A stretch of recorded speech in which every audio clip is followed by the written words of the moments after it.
I wanted to talk about an experience that I had around 2 years ago. I woke up one morning and had this dream the prior night. During this dream, there was a man. The setting was in some sort of arid country, as I remember these tan-like buildings. There was a wall. I was like in between them in maybe an alleyway. And there was these clay pots all lined up along the wall in the alleyway, and this gentleman comes up. He's wearing all white. He has a kind of long, wavy, curly hair. He's similar complexion to me, maybe a little bit darker, but he had definitely had dark hair and probably some dark facial hair as well too. And he was wearing all white, and this guy was bending down and searching these pots for everything, and he was kind of frantically going left and going right and looking in these pots. And I had stopped him and I asked him, I said, "What is your name?" And he says to me, "My name is Isa Haram." And me at that time, I have no idea what any of that means. This is the only part of the dream that I remember. I don't remember anything else ever happening, but I do remember texting my friend about the dream, and I messaged in the dream that it gave me this feeling of continuing on the path that I'm continuing on in terms of helping myself grow as a person.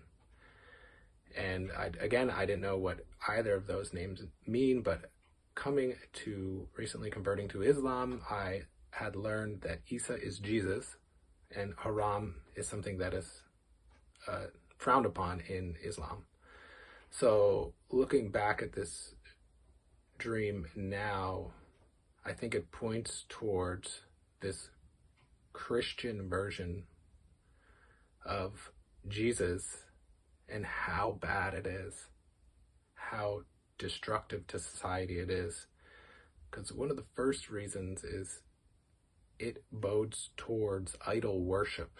And idol worship, thinking that someone is going to do something for you, someone's going to save you, whether it be the Messiah or a politician or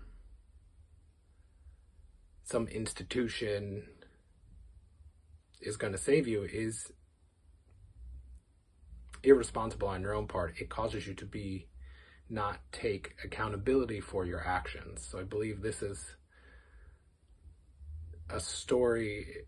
What I've learned in Islam is that,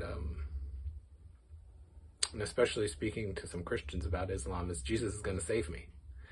So, and his godly powers, and it's almost as if these people idol worship him.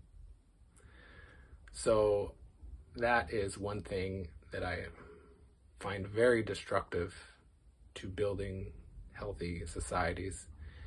And in this, it leads to this sin of pride. This sin of pride is detrimental because it also thinks that you think that you're above God or God, that you're not responsible for what you do. So I think this is another bad thing. You should be humble, realize that people are equal, and you should not believe that you could somehow have power over someone else, or that you deserve power over someone else, or that you deserve to be exploiting someone or making money off of someone unjustly, and or just manipulating them to gain some sort of control over them, as well. As I see this go on on a worldwide scale, with people thinking that certain people, places, or things will help them, but really they're just misleading them to this world that isn't the best world to live in. And this is what I took as a representation from this dream. This is the big lie of Christianity is I believe that Jesus was a human. A lot of the stories did happen. But what some people who enjoy controlling others, having power over others, they know the power that is within the Quran and having faith in Allah, in one God. And because of this, there were alterations, things added, things taken out of the Bible that still have people gravitate towards it, but yet mislead them into one thing is this sin of pride, and another thing is this idol worship.